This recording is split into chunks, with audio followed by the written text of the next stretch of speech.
Hello, and welcome to Aliwal TV. In this episode, I will be discussing multiple marine species found in this footage from Aliwal Shoal, which are the Ocellated eagle ray, blue streak cleaner wrasse, and longfin bannerfish. Off in the distance, you can spot an ocellated eagle ray. An interesting fact about rays, as well as sharks and skates, is that they have an organ called the ampullae of Lorenzini. The ampullae of Lorenzini are visible as small pores in the skin around the head and on the underside of these organisms, and are used to detect very weak electric fields that are produced by their prey or other animals. You can see here that this ray has detected the camera, since the camera also gives off electrical fields in the water. It is currently unknown how exactly these electrosensory organs work, as there is still ongoing research on them. However, it is known that each pore is connected to a set of electrosensory cells by a long canal filled with a clear viscous jelly. This is an important clue for possible implications for those studying the organ.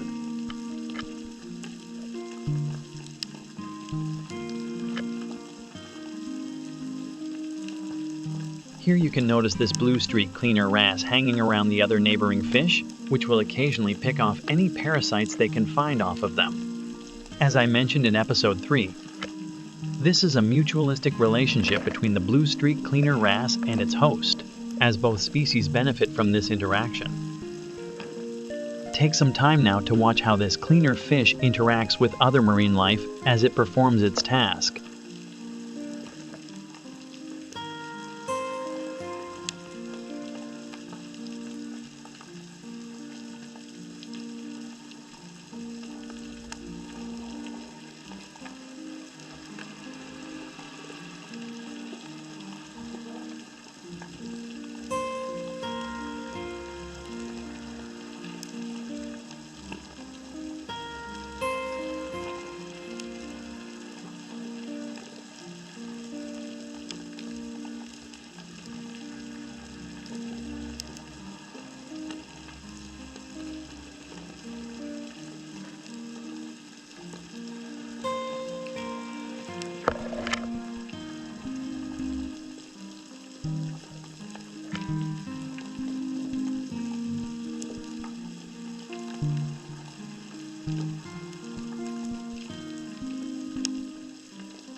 To the left, you can see a pair of longfin bannerfish entering the frame. Longfin bannerfish are extremely similar in appearance to schooling bannerfish. However, it is easy to identify which species is which based on their behavior. If the bannerfish is found in numbers 1 to 3, it is likely a longfin bannerfish. On the contrary, if you see a school of bannerfish, as the name implies, then the species is the schooling bannerfish. The longfin bannerfish is also known as the poor man's Moorish idol. The Moorish idol, which you may be familiar with from Finding Nemo, is a species of fish that is hard to keep in captivity due to its low success rate. This fish is somewhat similar in appearance to the longfin bannerfish, but the bannerfish is better suited for aquarium life than the Moorish idol, hence the nickname poor man's Moorish idol. This longfin bannerfish is coming up to say hi to the camera.